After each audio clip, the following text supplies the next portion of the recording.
I'm here today with our interactive display featuring active compliance, an automatic tool changing spindle, and PushCorp's automatic rotary interface, the RI-90. PushCorp's active compliance devices apply a constant force no matter their orientation. How it works is you do a weigh routine, so it's weighing the spindle, any cables, any brackets. So everything on that carriage slide weighs 40.4 pounds. So if I apply 0 pounds of force, it's going to output negative 40.4 pounds. So wherever I put this in the compliance slide, it's just going to float and stay there.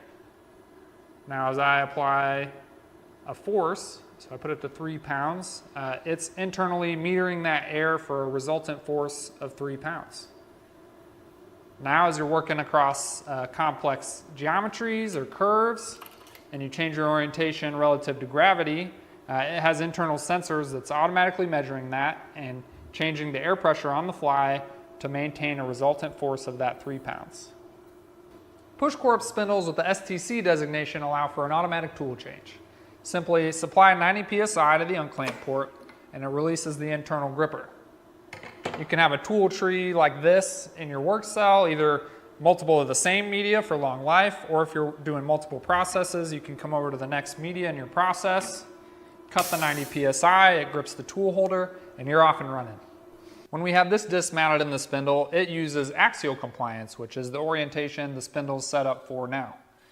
Once we swap to the bristle brush, we need a radial compliant position. This is solved by PushCorp's RI-90. Simply supply some air pressure and the spindle can move to a radially compliant position. How this would operate in your cell: you would have a tool fork that you drive over to with the robot, push up to the middle of your compliance device, then you can unlock the pin, spin joint 6 to your new position and relock the pin, and you're all set. A couple other features I want to talk about. It has LED lights showing whether the pin's locked or unlocked visually.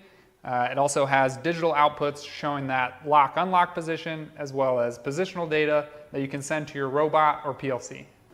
If you have any questions about the equipment we covered or automated material removal, please send an email to sales@pushcorp.com. Thanks for joining us. We'll see you next time.